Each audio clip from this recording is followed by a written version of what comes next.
नितिन जी, मध्य प्रदेश से। राधे राधे जी। महाराज जी, आपके चरणों में कोटि कोटि प्रणाम।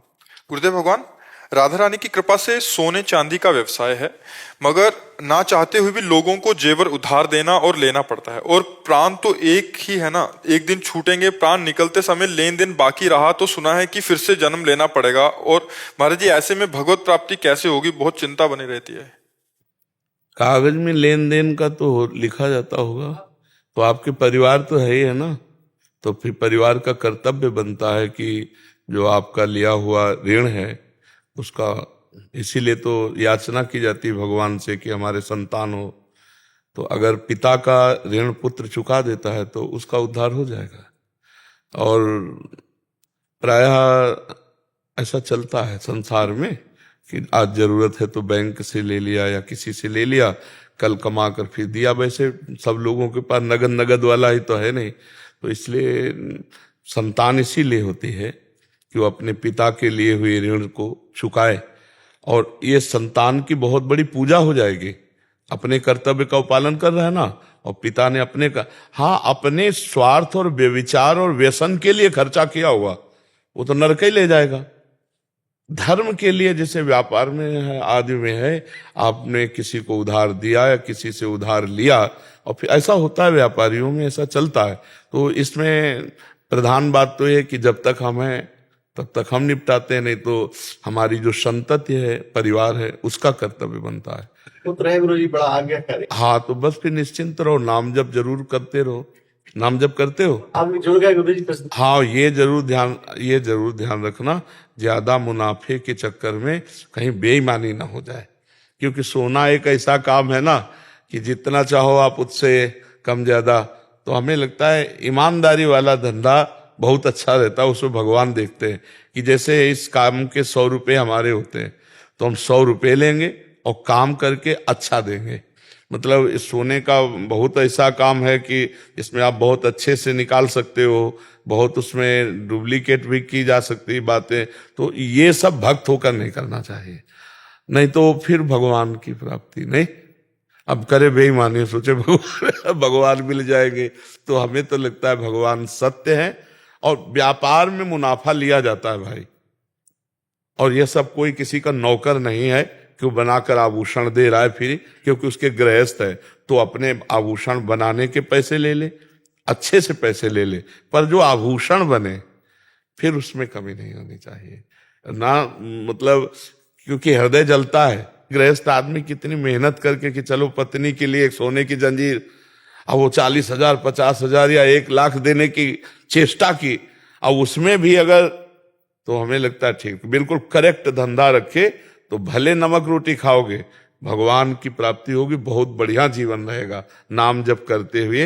हाँ, नहीं तो इसमें बेईमानी के बहुत चांस होते हैं, बहुत चांस होते हैं। मतलब उनका देखो मिलाना पड़ता है, तो हम कहे इतना तो हम भी जानते हैं, 24 के 24 में नहीं बनता है, मिलावट होती है, तो 22 का तो बन जाता है।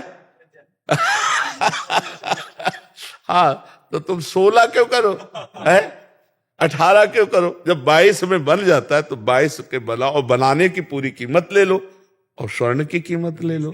20 का ज्यादा बिकता है।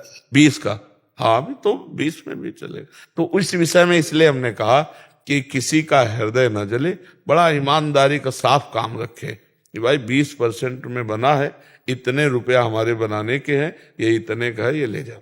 अब उसमें 19 नहीं होगा, अगर 20 कहा है तो 20 ही का होगा, और 19 है तो 19 बोले भाई, कि ऐसा है। जैसे व्यापारी लोगों ने कहा महाराज बिना झूठ बोले व्यापार चल ही नहीं सकता, तो मुझे नहीं लगता कि झूठ बोलने की जरूरत है। जैसे मान लो एक कपड़ा है, अब ये 150 रुपया का तुम्हें मिला है, तो तुम 250 रुपया का बेच सकते हो, 200 का भी बेच सकते हो, क्योंकि आना जाना, नौकर चाकर, दुकान, अगर सब जोड़े तो उसी से तो निकलना है। अब ये कहना कि हम कसम से कहते हैं कि 200 रुपया में हमें कोई मुनाफा नहीं मिल रहा, जितने का हम लाए उतने का दे रहे, अब पक्का बेईमानी कर रहे हो, क्योंकि 150 का लाए हो। आपको बोलना है कि हम 200 का देंगे, तुम्हारी इच्छा हो ले ना ले। ये नाटक करने की जरूरत नहीं कि यार कसम से कहते हैं, बोलते कई लोग। हाँ, तो ये पूरी पक्की झूठी बात बोल गए ला, प्योर झूठा, मिलावट नहीं से, तो फिर ये धंधा जो है वो अच्छा फल नहीं देगा। अरे भाई हम नौकर थोड़े हैं तुम्हारे, कपड़ा लाए हैं कि हम 200 रुपया मीटर देंगे, आपका मन हो ले ना ले। तो हमें लगता है कि फिर अच्छा माल देने वाला और सत्य पे चलने वाले जो अच्छे लोग होते हैं उनकी नजर उस पे हो जाती है। अब यहां तो मतलब जैसे बोले 300, तो उतारते उतारते उनको 200 में ले आओ तो आ जाएंगे, और कहते जा रहे हैं पहले से ही कि बिल्कुल हमें मुनाफा नहीं हो रहा। तो हमें लगता है इस तरह के व्यापार 100 रुपया ज्यादा मिल भी गया तो क्या यार, झूठ बोलने से। महाराज जी, एक झूठ बोल के ज्यादा पैसे ले रहा है और एक सत्य बोल के उसको कम ग्राहक आ रहे हैं, इन दोनों में क्या अंतर? एक का हृदय शीतल रहेगा और एक का हृदय जलता रहेगा कामनाओं से। एक के हृदय में संतोष धन आएगा और एक के हृदय में छल कपट दंभ पाखंड। परिवार में भी फर्क पड़ता बहुत, इनके लड़के बच्चे भी बुद्धि भ्रष्ट कर पक्का समझो।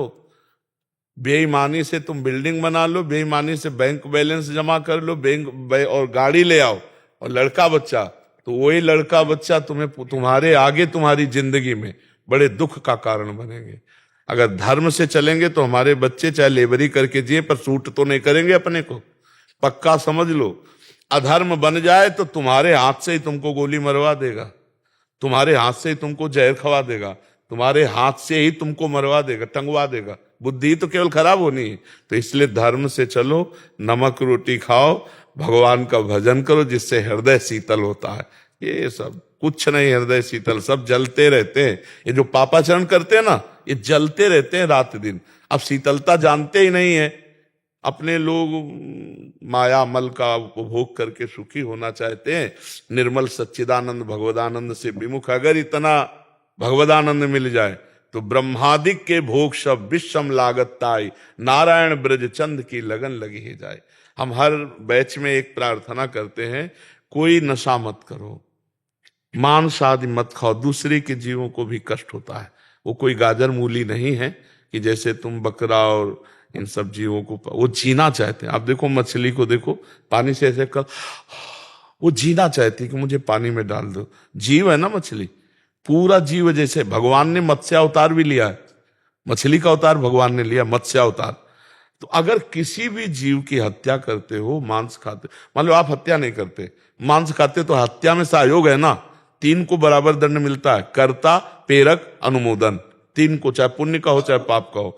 आपको पूरा बकरे के मारने का पाप लगेगा। जब आप कहते हो हम तो खरीद के ले आते खाते, हम कोई मारते थोड़ी, लेकिन आप खाने वाले हैं, और 3 को बराबर दंड मिलता है।